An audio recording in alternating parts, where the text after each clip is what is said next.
Quiero tocar un tema que lo he titulado Sigo creyendo en ti. Acompáñenme en el piano, hágame el favor allí. Diga conmigo fuerte: sigo creyendo en ti. Creo que en un mundo tan diverso como en el que vivimos, donde hay miles de millones de personas, corrientes filosóficas, donde hoy en día se le está rindiendo un culto al yo, al humanismo, donde hay cantidad de religiones, de sectas, de movimientos, de pensamientos, Dios quiere y necesita levantar una iglesia con convicciones claras. Una iglesia que no se mueva por las circunstancias, sino una iglesia que se mueve porque conoció al Dios verdadero. Van a haber momentos en su vida donde usted se pregunte: ¿dónde está Dios? Van a haber momentos donde usted no entienda el proceder de Dios. Van a haber momentos donde usted en su impaciencia quizás se canse de esperar que Dios obre de la manera que usted quisiera que esperara. Pero allí es donde tenemos que entender que Dios es soberano, de que nosotros somos los seres creados, Él es el creador. En la Biblia hay un personaje que siempre que hablamos de él, lo hablamos porque lo referenciamos con una gran crisis, y fue Job. Cuando hablamos de Job, hablamos de un hombre que está viviendo su vida, es un hombre de Dios, pero cuando leemos el primer capítulo de Job, nos damos cuenta de la cantidad de crisis que atravesó. De hecho, los primeros 38 capítulos son 38 capítulos donde Job no entiende lo que está pasando. Job en un momento pierde su casa, su familia, su economía, su salud. Pero es tremendo lo que dice Job, capítulo 1, versículo 21 al 22. Job, en medio de su realidad, dice: desnudo salí del vientre de mi madre, y desnudo estaré cuando yo me vaya. El Señor me dio lo que tenía, y el Señor me lo ha quitado. Alabado sea el nombre del Señor. A pesar de todo, Job no pecó porque no culpó a Dios. Yo no sé en los momentos de crisis cuáles son sus pensamientos, sus palabras. En los momentos donde usted no entiende el porqué de las cosas. Y allí es donde no podemos soportar nuestra fe solamente en las bendiciones que Dios nos da. Es decir, hay personas que mientras Dios las bendiga, mientras Dios las tenga bien, mientras Dios como que les traiga lo que ellos necesitan, como que hay fidelidad, como que hay oración, yo quiero congregarme porque es que Dios ha respondido mis peticiones. Pero en el momento en que no está la bendición, parece que hubiese una decepción. Y hay gente decepcionada de Dios. Hay otros que han fundamentado su fe en las oraciones. Señor, si tú me contestas, yo te voy a servir. Si tú me contestas, yo voy a serte fiel. Pero ¿qué pasa si Dios no le contesta? Pareciera ser que hay una relación por interés. O aquellos que quizás basan su relación con Dios en las emociones. Porque cuando nos acercamos a Dios, sentimos a Dios. Seguramente usted ha ido a un encuentro o ha pasado tiempos con Dios. Yo he sentido a Dios.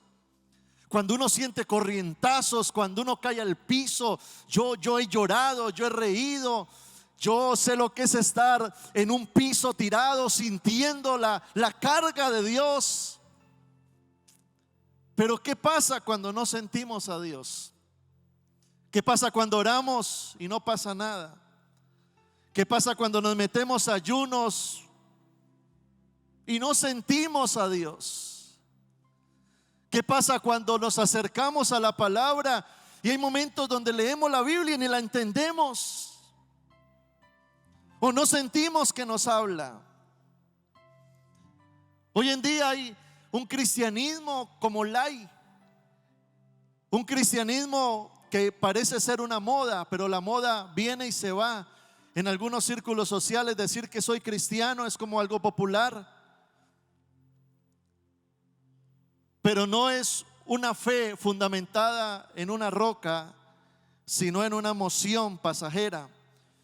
Porque la emoción me lleva a que hoy estoy alegre, mañana estoy triste, hoy estoy, mejor dicho, en las nubes, mañana me siento bajo tierra. Y algunos fácilmente frente a la presión pierden sus convicciones. Otros terminan cambiando a Dios por cualquier atracción del mundo.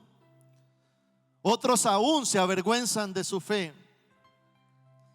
Pero yo declaro que Dios está levantando una generación que en medio de esta realidad, en medio de las crisis, en medio de las diferencias sociales, en medio de las diferencias filosóficas y de las ideologías y de los pensamientos y de las culturas, hay una generación que somos usted y yo, que seguimos creyéndole a Dios.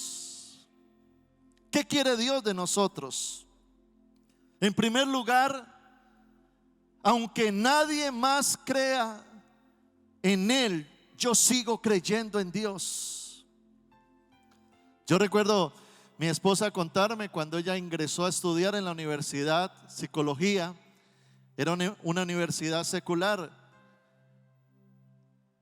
y uno de sus profesores le dijo: los alumnos que a esta aula de clase traigan fe o crean en Dios, les voy a pedir que dejen su fe afuera. Dejen a Dios afuera de este salón de clase. ¿Cómo actúa el joven en un aula de clase con este tipo de profesor? ¿Cómo actúas tú cuando eres el único creyente en tu casa y tu familia te reprocha que eres cristiano? Jesús dijo que Él venía no a traer paz sino guerra, porque Jesús es causa de guerra en los hogares donde hay gente impía y gente cristiana. ¿Qué hacer en medio de un círculo social que quizás te mueves de amigos que no comparten tu fe? Hoy en día hay algo que se llama el sincretismo religioso, y es que hay muchas creencias, y el problema hoy no es que la gente no crea, el problema es que lo creen todo. Cantidad de creencias, de religiones, de sectas. Hace unos años recuerdo un hombre que llegó a la iglesia y se convirtió a Dios. Comenzó a involucrarse en las cosas de Dios, y recuerdo que cuando él se comprometió con Dios, trajo a su familia, porque siempre hay un mayor índice de probabilidad de ganar a una familia cuando es el papá el que se convierte. Y este hombre trajo a su familia, a sus hijas adolescentes, a su esposa, pero en un momento dado el hombre se desapareció. Entonces yo me lo encontré a los meses en un lugar, porque él tenía un negocio.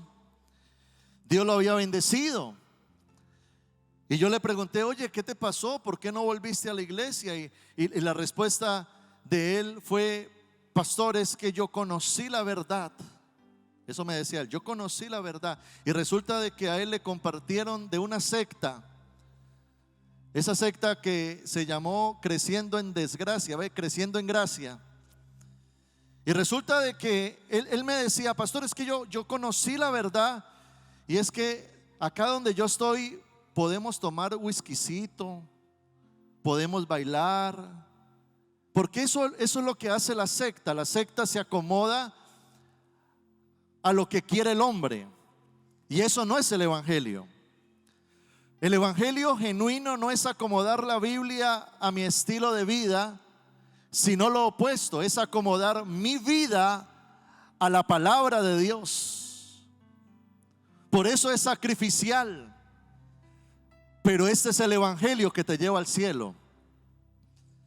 Y es tremendo pensar en este hombre, porque al final de cuentas el líder de esta secta, que decía que era Dios, al final se murió de una enfermedad, y mucha gente quedó en el aire como él, apartado de la sana doctrina y confundido. Tú tienes que tener cimientos en tu vida cristiana. Tú no puedes estarte moviendo de un lugar a otro porque te hablan al oído o porque una persona te coge en 10 minutos, te confunde y te saca la fe que tienes inculcada de Dios. Y si eso pasa, es porque tu fe no es sólida. Jesús dijo: en el postrer tiempo van a haber muchas sectas.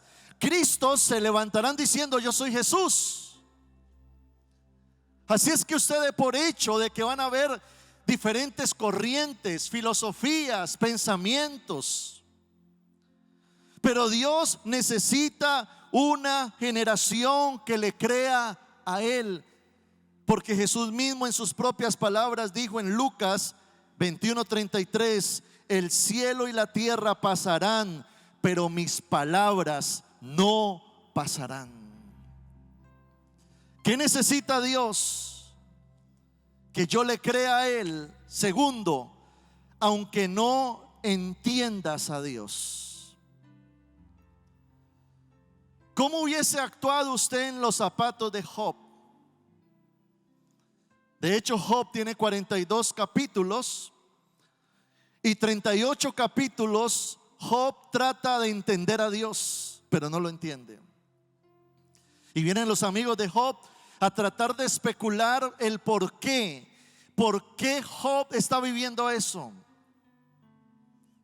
Pero me gusta lo que dice en el capítulo 19 de Job. Han pasado 19 capítulos. Job 19:25. Job dice: pero en cuanto a mí, sé que mi Redentor vive y un día por fin estará sobre la tierra. Yo no entiendo a Dios, pero confío en Él. Van a haber momentos donde tú no entiendes el proceder de Dios. ¿Qué vas a hacer entonces? ¿Tu fe se va a debilitar? ¿Te vas a decepcionar? ¿Vas a dejar de orar? ¿Vas a dejar de congregarte? El libro de Habacuc, en el capítulo 3, verso 17 al 18, el profeta declara: aunque las higueras no florezcan y no hayan uvas en las vides, aunque se pierda la cosecha de olivo y los campos queden vacíos y no den fruto, aunque los rebaños mueran en los campos y los establos estén vacíos, aún así me alegraré en el Señor, me gozaré en el Dios de mi salvación. Yo no sé si usted en la crisis dice eso. Me alegraré en el Señor. Note que Job perdió todo, pero hubo algo que él no perdió y fue su fe. En medio de su realidad de no entender el porqué de muchas cosas. Es que al final de cuentas no estamos para entender a Dios, porque para entender a Dios tendría que estar por encima de Dios. Y eso no es así. Por lo tanto, usted no está llamado a entender a Dios. Usted está llamado a confiar en Él y a saber de que Dios es eterno, soberano, perfecto, santo, y que todo lo que permite a mí me conviene.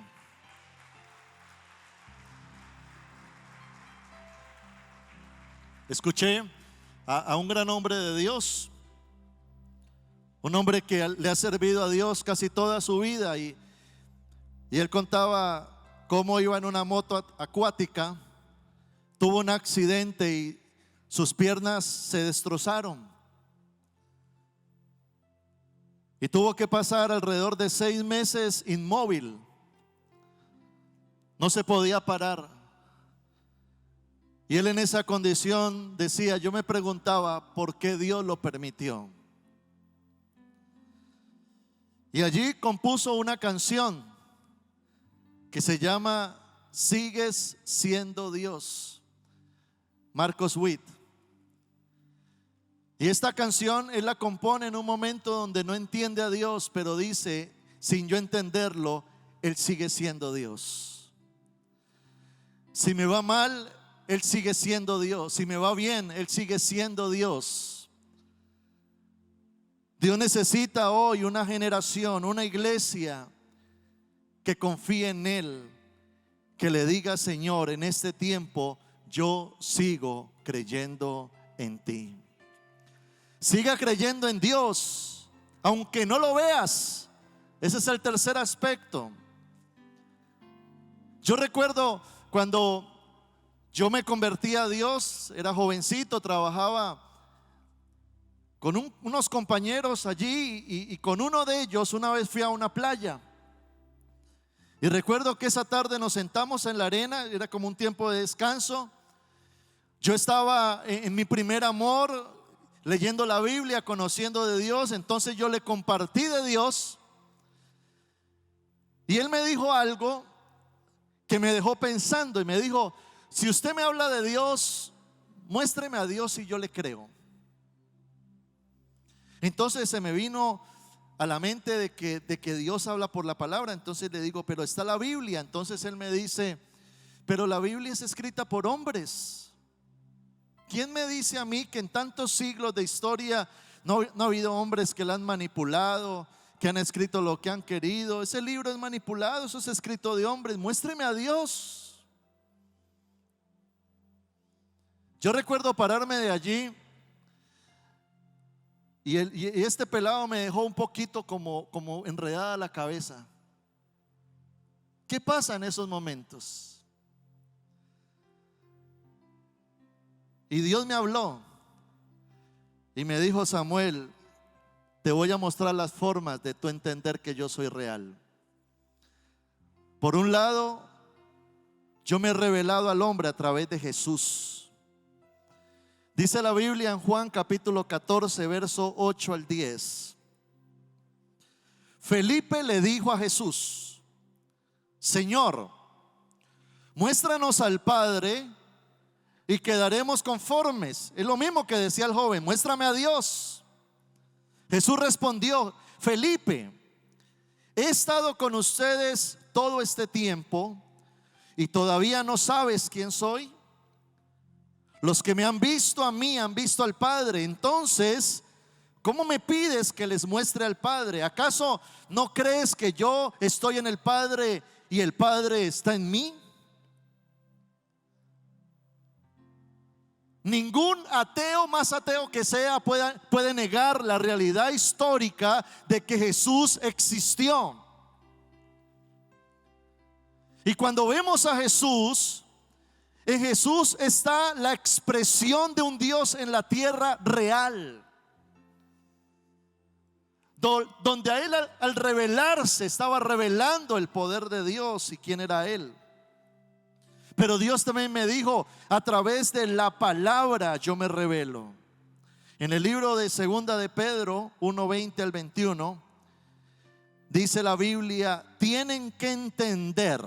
Mire lo que Dios le dice a la iglesia: ustedes tienen que entender que ninguna profecía de la Escritura jamás surgió de la comprensión personal de los profetas ni por iniciativa humana. Al contrario, fue el Espíritu Santo quien impulsó a los profetas y ellos hablaron de parte de Dios.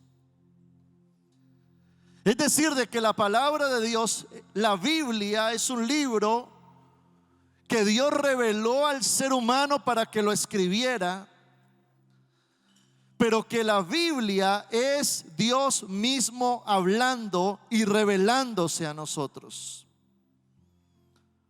¿Por qué cree usted que es un libro que es el más vendido sobre la tierra y el que más ha perdurado en la historia? Y Dios también me decía: Samuel, levanta los ojos y mira la naturaleza. Salmos 19:1 dice la Biblia: los cielos proclaman la gloria de Dios. Cuando usted mire el cielo, la naturaleza, la creación, dice: y el firmamento despliega la destreza de sus manos. Nehemías capítulo 9 verso 6 dice el profeta, dice Nehemías: solo tú eres el Señor. Tú hiciste el firmamento, los cielos y todas las estrellas. Hiciste la tierra, los mares y todo lo que hay en ellos. Tú los preservas a todos y los ángeles del cielo te adoran. Es tremendo pensar cómo Satanás quiere enredarle la cabeza a las personas, porque hay muchas hipótesis que ellos llaman teorías para decir que Dios no es real y que no existe y que no es el creador. Entonces está la teoría de la evolución, la teoría del Big Bang.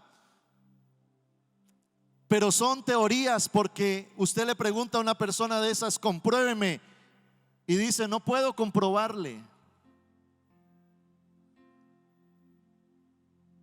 Yo creo que se necesita más fe para creer en eso que para creer que Dios es real.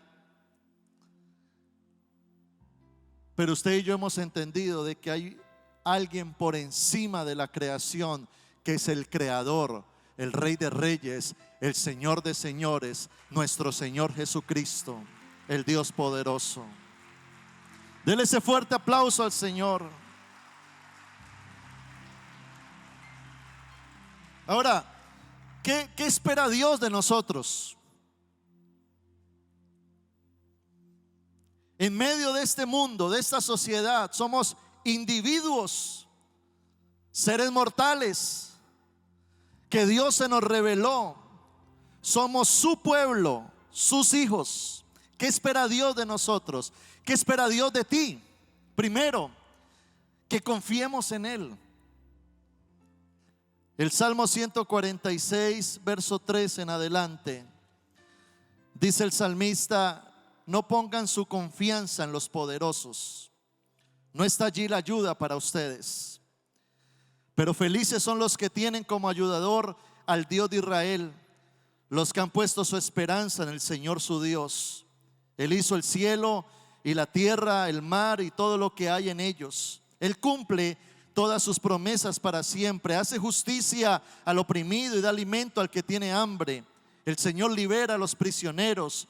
El Señor abre los ojos de los ciegos. El Señor levanta a los agobiados.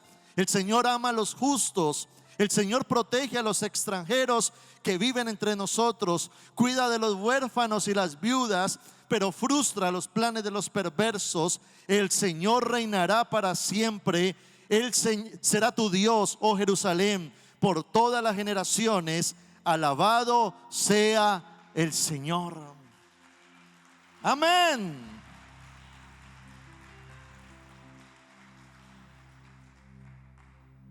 Poner nuestra confianza en Dios. Eso surge de una mente teísta. Teísta con T es lo opuesto a ateísta. El ateo anda sin Dios. El teísta ha concebido la realidad de Dios en su vida. Es una revelación, es una convicción, es una experiencia. El apóstol Pablo, cuando veía venir a sus enemigos, a quienes lo querían apresar, a quienes hablaban mal de él, Pablo decía: si Dios está conmigo, ¿quién contra mí? Tú tienes que caminar sobre esta tierra con una mentalidad de hijo, de hija, no de huérfano, con la concepción de un Dios que está en control. Se puede derrumbar el mundo, pero Dios sigue firme. Dios puede usar un medio para bendecirme, pero es un medio, no es el fin. Una de las cosas con las cuales Dios lucha mucho con nosotros es con la infidelidad.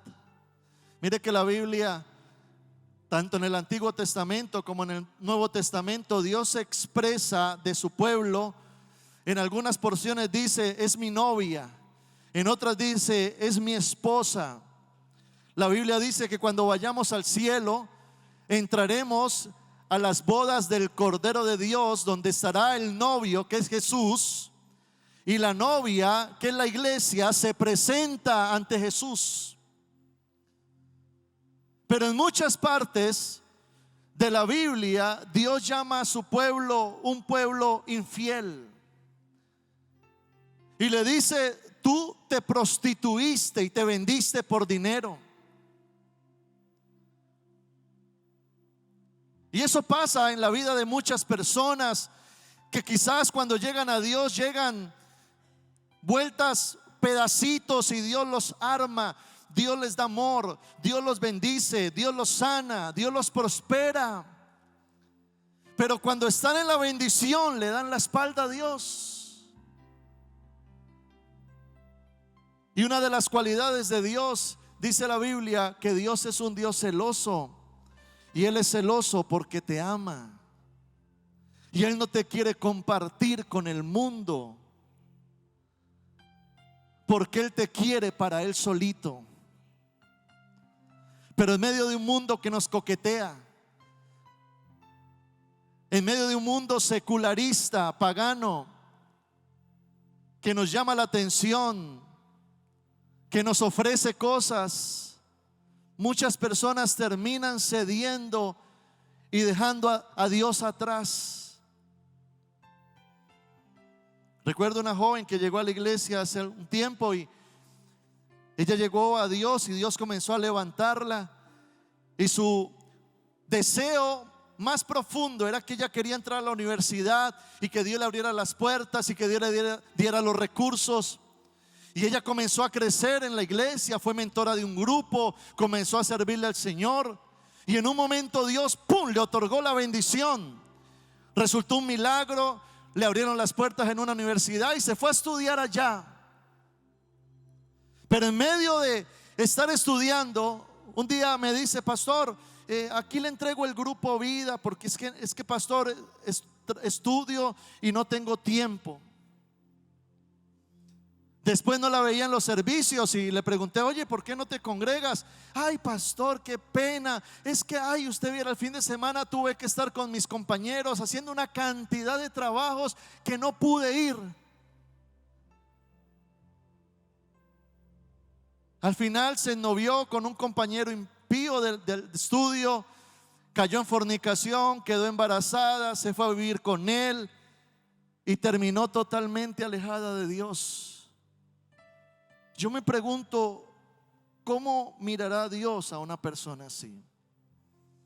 Hay veces que una persona le dice: Señor, bendíceme, dame. Yo conocí a una persona que llegó a la iglesia con un cáncer, y esa persona llegó quebrantada: Señor, sáname, y Dios lo sanó, verificado. Y a los 6 meses estaba de nuevo en la cantina, borracho, mentando madrazos y apartado de Dios. Por eso hay jóvenes que le dicen: Señor, provéeme, yo quiero estudiar, quiero volverme profesional. Pero Dios lo mira: usted yo lo meto allá y se me pierde, prefiero que esté brutico en la iglesia. ¿A cuánta gente Dios no la prospera y dónde están?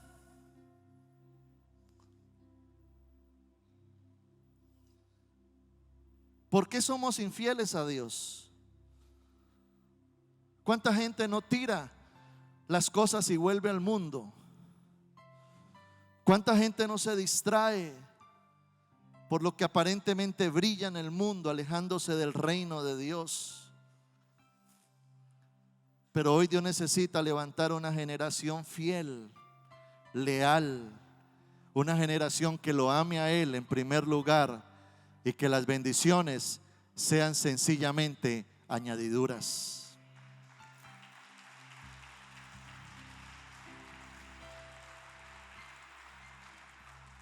En segundo lugar, Dios que espera que creamos en Él.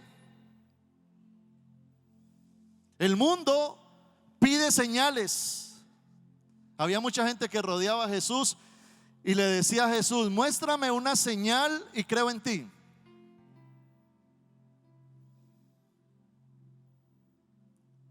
Pero Dios no quiere que usted y yo hoy seamos así. Que no seamos como Tomás: si no veo, no creo. Juan capítulo 20, verso 29, dice la Biblia: entonces Jesús le dijo a Tomás: tú crees porque me has visto, benditos son los que creen sin verme. Usted no necesita ver a Dios para creer en Él. Crea en Él y lo verá. Cree y verás la gloria de Dios. Seamos más bien como María, la madre de Jesús. Lucas 1:45, Dios le dice a María: eres bendita porque creíste en el Señor, que el Señor haría todo lo que te dijo. Si Dios a usted le ha dado una palabra, una promesa, su tarea es creer. Creer. Pueden pasar 6 meses y no ves nada, 1 año no ves nada, 3 años, 5 años no ves nada, pero Dios dice: cree,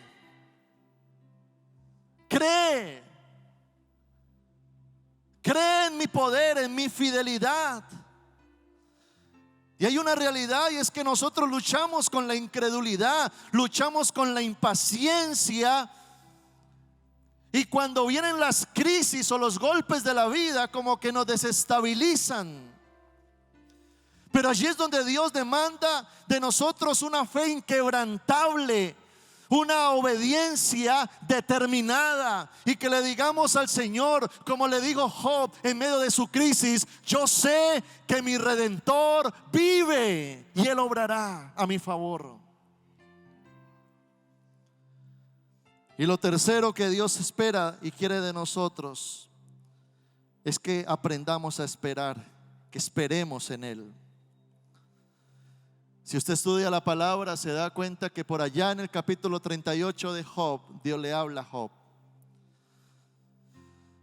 Y Dios se le revela a Job y le dice: Job, ahora calla y escúchame. Quiero decirle, iglesia, de que Dios es un Dios de recompensas. ¿A quién recompensa a Dios? A quien sabe esperar. ¿A quién recompensa a Dios? A quien no reniega en el proceso. ¿A quién recompensa a Dios? Al que cree en Él, que Él obrará a su favor. ¿Y a quién recompensa a Dios? A quien le sirve con pasión. Pidámosle a Dios paciencia. Romanos 8:25 en adelante dice la palabra: pero si deseamos algo que todavía no tenemos, debemos esperar con paciencia y confianza. ¿Qué es esperar? Es no moverse, es no tambalear. Y sabemos que Dios hace que todas las cosas cooperen para el bien de quienes lo aman y son llamados según el propósito que Él tiene para ellos. Si Dios no se guardó ni a su propio Hijo, sino que lo entregó por todos nosotros, ¿no nos dará también todo lo demás? Pidámosle a Dios firmeza. Pidámosle a Dios una fe sólida, que el mundo no te tambalee, que la opinión del mundo no te tambalee, que aún lo que diga quizás alguien en tu casa que no tiene la fe que tú tienes no te tambalee. Que el Dios de este mundo, que es el Dios dinero, no termine robando tu fe y arrastrándote al infierno. Que cuando venga la secta seductora que quiere enredarme la cabeza, mis pies estén firmes sobre la roca que es Cristo. Usted y yo necesitamos un evangelio no que se acomode a mí, sino que a mí me lleve al cielo.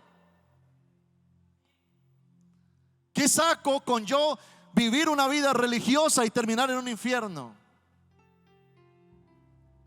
O un cristianismo light, donde creo tener mi conciencia tranquila porque me congrego, pero al final llego al cielo y mi nombre no está inscrito allá. Dice la Biblia que el que persevere hasta el fin, ese será salvo. La vida cristiana no es una moda. La vida cristiana es nacer de nuevo y nunca ser el mismo. La vida cristiana es sacrificial.